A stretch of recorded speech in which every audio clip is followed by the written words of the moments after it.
Hey guys and gals, Neri here from Drake Wing Gaming. It's Heavy Mounts to the Gaming Drag. Today I'm coming back at you another Let's Play episode of A Fall from Grace. So let's go ahead and jump right back into it, shall we? Alarm chain, you were up, and let's go. I might have been a nobleman when I was little, but that life is dead and buried by now.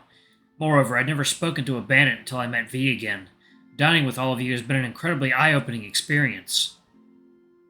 Be careful not to let this excessively cloud your judgment. Our life is not all sunshine and roses, and most of us are not good people, to tell you the truth. Wrong accent. Be careful not to let this excessively cloud your judgment. Our life is not all sunshine and roses, and most of us are not good people, to tell you the truth. On my word, I've met my fair share of scoundrels from all walks of life. The voice of another bandit calling Hollis's name suddenly caught their attention as the two turned to witness a familiar sun bear heading their way. Might I ask you for a little something to drink? Some gin or brandy, whatever you have stored. This better be a special occasion, Rid. Well now, I didn't know that specifying my motivation was essential to getting served. I'm doing the wrong voice for him as well. Hollis flung his hands in the air defensively as he replied, I'm sorry, I'm just a tad ratty this evening. I'll see what I can get you. The tiger got up and opened the wooden carriage door once more. Cedric could have sworn its creak was getting louder each time he heard it. Ridley sat himself next to Cedric as he adjusted one of his shiny belts. Besides, another special occasion is the fact Cedric is here with us, isn't it, Ced? The coyote chuckled. It hadn't taken very much time at all to give him a nickname. I was just telling Hollis I'd love to get to know all of you better. You've been very welcoming and friendly. Ridley stopped fiddling with the buckles and wiped his chest with an air of confidence. I do my best. There you go, Cocky. Hollis handed the bear an old mug, which the bandit accepted without hesitation. Ah, there's nothing quite like the delicious liquor of the gods. Ridley eyed the coyote inquisitively as he sipped his drink. Where did you buy that suit, I wonder? Might it have been Mr. Wesley's shop back in your hometown? Cedric's eyes widened at the mention of a familiar name. Oh, yes it was, actually. I often went there to buy clothes with Lysander and his aunt. I know the man well enough. Used to visit his shop when I was close by. I was a tailor's apprentice years ago. Hollis glanced over at Cedric with a playful smirk. Now you understand why Ridley takes care of everyone's clothing. The devil is always overdressed, for heaven's sake. It must be nearing 11 o'clock. Do you really need to wear that hat?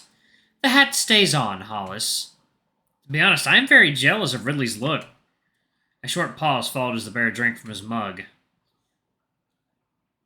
You done fucked up. If it's not a personal question, are you and Victor a couple? It took a few seconds for Cedric to realize what he'd just been asked. A sensation of panic rapidly took over following the initial bewilderment. What was he supposed to say? He didn't even know what these bandits thought about same-sex relationships. Was it safe to open up to them? Besides, he and Victor weren't a couple. Yet. God, had the others all assumed?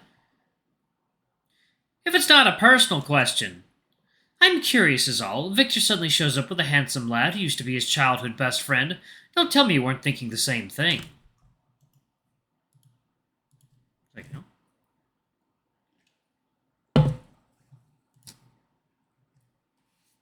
Cedric, I think it's a good time to mention that most of us are either attracted to men and women in case Vic hasn't told you. So we're not going to judge you regardless. The coyote was very surprised to hear so, not to mention relieved. Thinking about it, having spent some time in a safe and understanding environment would certainly explain Victor's positive attitude towards these topics. However, he still didn't quite know what to say, and hadn't managed to answer either of the two. It's one of the aspects that ties us together as a group. We all share similar experiences. I see. Well, yes. I mean, no. They all laughed as Cedric tried to word his thoughts properly.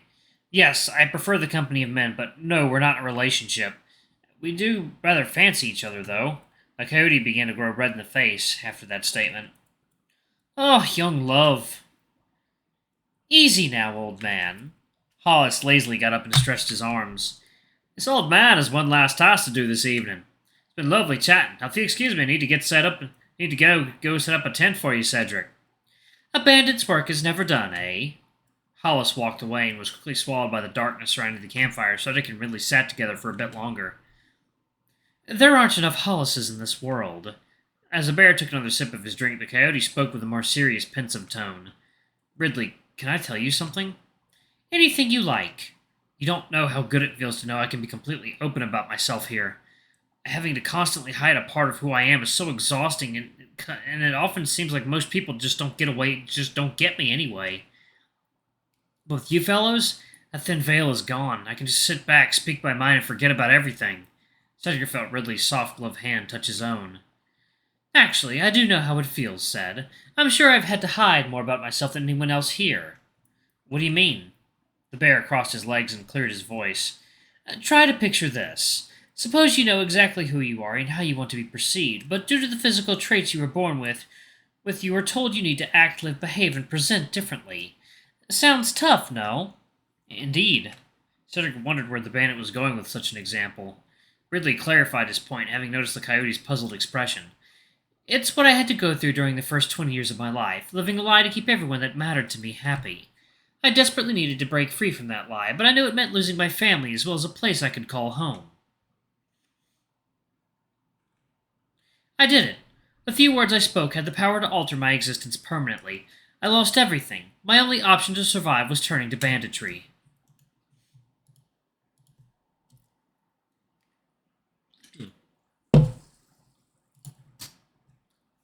Cedric felt the bear shiver as he recalled the traumatic experience.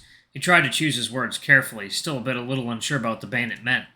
That's certainly a lot to deal with. I'm rather privileged not to have had to suffer through that situation myself, and the cruelty you must have put up with from them, simply for loving another man, is outrageous. The coyote felt his companion let out a melancholy chuckle. I didn't tell them I loved another man. I told them I was a man. I knew it! I was born a woman. Ridley sighed loudly. Fight for your happiness, Cedric. No matter what, it's worth it in the long run. I promise. The coyote was stunned. He hadn't even considered this to be the case. He'd hardly ever heard talk of such people, and the little information he'd gathered had often been laced with fear-mongering religious overtones. What amazed him most was the fact he couldn't even picture Ridley any other way. This is who he was, the true self he had to fight for his whole life. Before he could stop himself, Cedric had locked the bear in a warm, tight hug. He let go after what must have been a few seconds, not wanting to overdo it. He only knew the bandit for a couple hours, for heaven's sake, but he wanted the bear to understand one thing. He found him incredibly strong. You're 10 times the man I am, Ridley. Ridley kept silent but replied with an honest smile, following it with a mock outburst to bring the conversation to a close. Now, off with you. Get back to that fiendish friend of yours before he starts to wonder which one of us could have kidnapped you. Cedric laughed as he got up from the log he'd been resting on. All right, we'll talk again soon. I look forward to spending more time with you. Who's left? It's got to be talk to Selwyn and Blake. Mr. Blake. As he made his way across the camp, Cedric noticed a portly figure dressed in blue sitting alone near one of the tents. They almost seemed to blend in with the tranquil night sky in the distance. Recognizing Selwyn, he wandered over, wondering if perhaps the cat needed help with anything. He seemed to be making a mental list of sorts, mumbling to himself as he scribbled on a small leather-bound notebook. The coyote waited for the right moment before speaking up, inevitably catching a bandit by surprise. Do you need any assistance, Selwyn? Oh, Cedric! I didn't hear you approaching. Selwyn sprang up from where he'd been sitting in surprise. I'm sorry, I didn't mean to startle you. Drat, he'd already managed to put his foot in it. It's quite all right. Anything makes me jump when I'm concentrating, to be perfectly honest. I can leave if you'd rather be alone. No, please, stay. I appreciate the company. I'm rather curious to get to know you. Even though you make it sound like I'm the interesting one here, when I'm most certainly am not. Nonsense. Scribbling some mysterious notes isn't something boring people tend to do. An honest smile of excitement spread across the cat's face as he opened the notebook on the page he'd been filling in. These are sketches I jot down whenever I have some time on my hands. Cedric was surprised. He was expecting written notes, yet now noticed the pages were filled with small and charming drawings. A few side portraits, some general lines and body shapes, and a couple of curious objects he couldn't quite identify. You're very talented. They're nothing much. I'm sure your art is leagues ahead of these. The coyote snickered at this unexpected remark. I wouldn't give these ramblings about my old art the time of day if I were you. I see I'm not the only person deprecating their own work for once. Which is precisely why we should cease doing so this instant. The cat nodded in agreement as he slowly sat down again, Cedric following suit as he made himself comfortable close by. What do you enjoy sketching most, Cedric? The coyote pondered before giving an honest answer. I've always been fascinated by people's faces. My uncle used to say staring at a man's face was equal to staring into his soul, and I believe there is some truth to that. That's an interesting thought. I most enjoy creating fantastical weapons. When I want to relax, I sit down, pull up my sketchbook, and let my thoughts run wild. He showed Cedric what looked like a mix between a cannon, a catapult, and a cart. I call this one the Viceroy's Arm.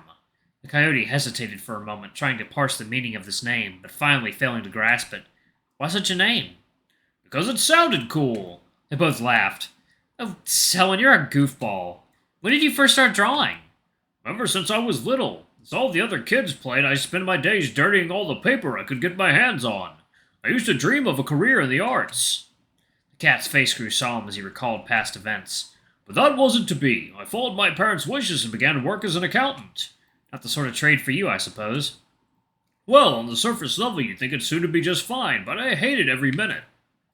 One day I heard rumors of a bandit group setting up camp outside my hometown, and I had a mad idea. Well, you know the rest. He shrugged as Cedric gently laid a hand on his back. That mad idea of yours worked out well in the end, wouldn't you say? Selwyn locked eyes with the coyote in a brief moment. As will yours, I have no doubt whatsoever. Oh, blast this pen! The nibs finally left me. He threw the feathered pen he'd been holding on the damp grass, picking himself up in the process. Then, without saying a word, he began to walk away, only coming to a halt after a few good seconds. I'm sorry. I'm so used to sketching alone I almost forgot you were here with me. I'm going to ask Blake if he has another. Care to come with me? Sure. Cedric was rather intimidated by the Doberman, but Selwyn seemed completely at ease about interacting with him, which reassured the coyote. The two quickly made their way to Blake's tent, Cedric struggling to keep up with the house cat's unexpectedly rapid pace. Excuse me, Blake, would you happen to have another pen? A gruff voice answered from the inside the tent. What's wrong with the one I gave you? I'm sorry, I managed to break it. Fuck's sake, Selwyn. The Doberman emerged from within, wearing his usual serious look. It wasn't his fault, the nib just snapped. Blake turned towards Cedric instantly, as he hadn't noticed the coyote's presence. I'll snap his neck if this keeps happening, I will. This is going to be the third pin I've lent him this week. I'm not a paper merchant. I'll be careful, I promise. A devilish grin spread across Blake's muzzle. If you break this one too, I get to decide an appropriate punishment. Deal? The cat rolled his eyes. He for one didn't seem fazed by the Doberman's attitude. Deal, as long as it's not push-ups again. Now please excuse me, I think I'll go and sketch by the stream. Cedric was about to follow Selwyn when he felt the tug at his sleeve. Oi, rich kid, wait a minute. He began to feel uneasy. What on earth could Blake want from him? Get in here and sit down. Cedric did what he was told, not without some hesitation. Calm down. If I wanted to eat you, I'd kill you first, wouldn't I? He clapped his hands together, crossing his fingers. A word of advice. A bandit's life is tough, hard, and unrewarding work most of the time. We put our lives on the line daily, most often for naught. He unbuttoned his uniform and started taking off his boots as he made himself comfortable. You've had the privilege of getting a choice. Make sure it's worthwhile. And you're not an idiot, so don't disappoint me. Most importantly, don't disappoint him. Him? Victor, you daft dog. He trusts you deeply. I can see it in his eyes. Cedric nodded as he quietly answered. I won't. I've made my choice. The Doberman gave a snort of approval. Good, because I never got one. I was a bandit from day one. Born into it. Molded by it. Alright, y'all, I'm going to go ahead and pause it right there. It is rather late, and I am tired. Thank y'all so much for watching. Don't forget to like, comment, subscribe, ring that notification bell, and check out our Patreon if you can. It always helps. I love you all, and I'll see you all in the next video. Bye-bye!